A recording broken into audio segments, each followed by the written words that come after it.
I have a track record of transparency. I have a track record of honesty. And right now, the issues surrounding ethics and fraud seem to come up. We've had so much money spent and so much time wasted and so much loss of belief in our city government. I can turn that around because that is my track record. You need a mayor who says something and believes in it. Mr. Martin talked about transparency and ethics, and yet, as the president of the Board of Representatives, he participated in non-public meetings with the mayor that the Stamford Advocate and the newspapers have written about. So I think action speaks louder than words. I truly believe that we need transparency and ethics and all those things, but we also have to make sure we have a mayor who truly believes that. Unfortunately, I think if we would vote for people who have this long history, I think we're going to be doing things the same way that we've been doing them for the last 2 decades. So we do need new blood and new thinking in terms of the future. Taxpayers don't want to see a politician. They're looking for a working man. Why should voters consider you and not your opponents as the candidate who is most likely and most able to forge a governing consensus among rival political factions and political parties in the city of Stamford? In the Fedele administration, the decisions that are made are going to be made because they're the right thing for our next generation. Unfortunately, in Washington, we've made those jobs very lucrative. So they're not about the next generation. It's really about the next election. So in the Fedele administration, we're going to put party aside. People know Mike Fedele in this town not as a Republican. They know Mike Fedele as the gentleman who coached their kid on the Little League. Mike Fedele, who's helped a community service agency.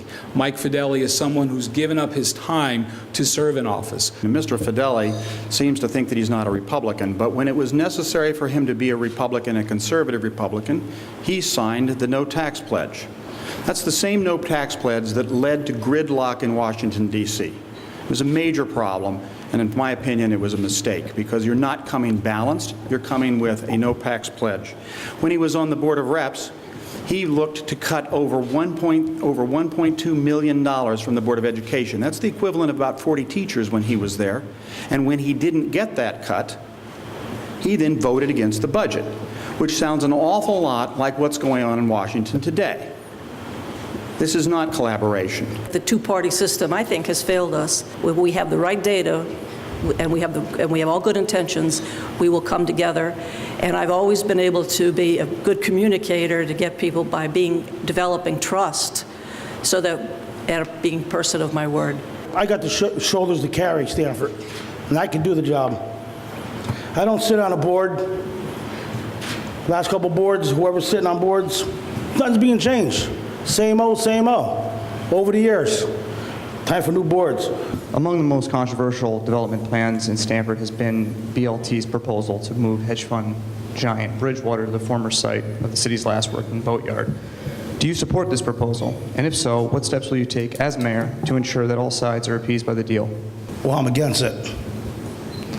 I'm an average boater since I was 12 years old. Totally against the office building coming down into our boatyard. BLT, let's not knock them. BLT did a great job. They recapped the land like they're supposed to do.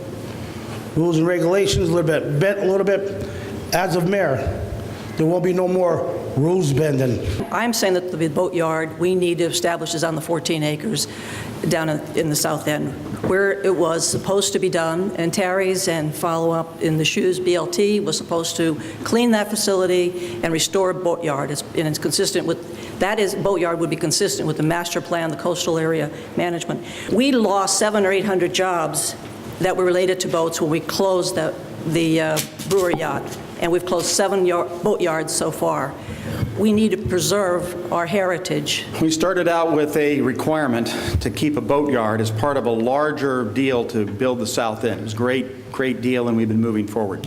And then suddenly we end up with, well, in order to keep that boatyard, we're going to have to use several acres of city property. We're going to put an industrial boatyard over a city parkland, and the location can never satisfy the strategic strength of the original location.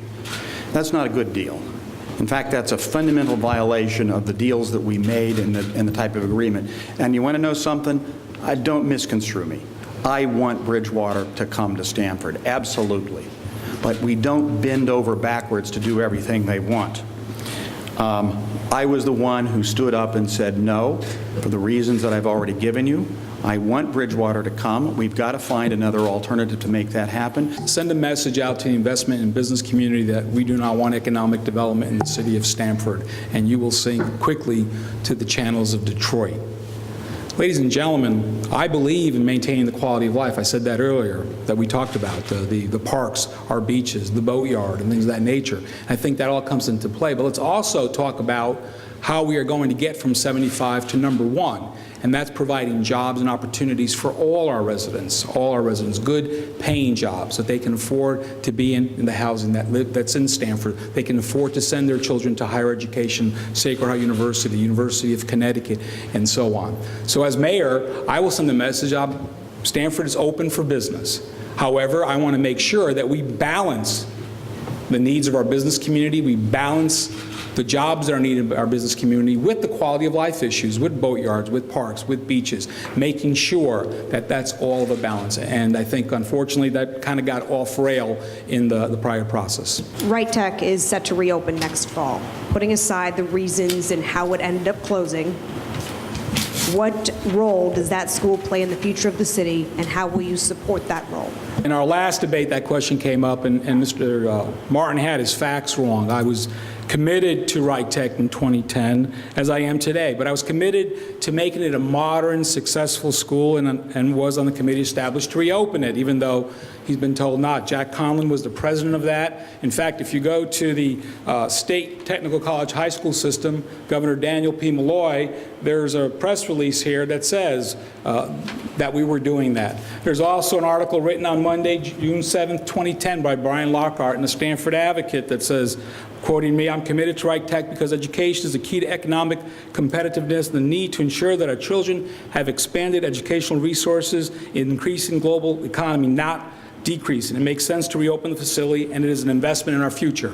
So we couldn't build a new school, until we knew what the curriculum was. And that was the charter that Jack Conlon, myself, and other individuals from this community were put in place. And I'm glad Jack's nodding yes.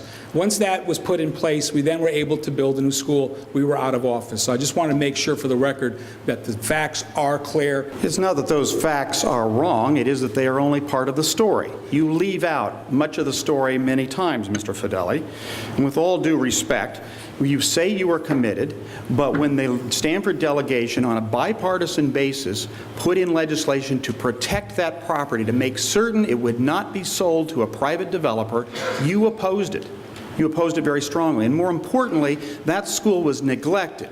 It had the support of the legislature, it had the support of the State Board of Education, and yet that school closed. I'm sure you were committed to that, and I am sure that you must have done something with the curriculum. But to add more to the story, when you talked about the curriculum the other night, you actually misspoke about the curriculum. For being on the curriculum committee, you didn't actually say what the curriculum is.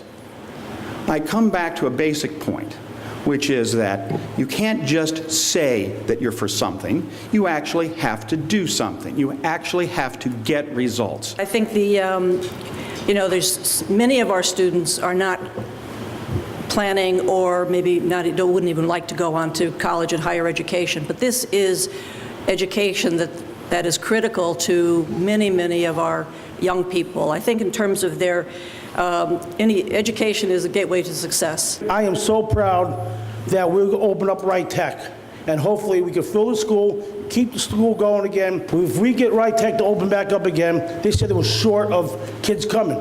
Put the applications out for the kids. Feed out what's going on in our middle schools. Not only in Stamford, Darien, Greenwich, or other suburb towns. Bring the kids into the schools. They'll start working in Lower Fairfield County. They'll start working in Stamford.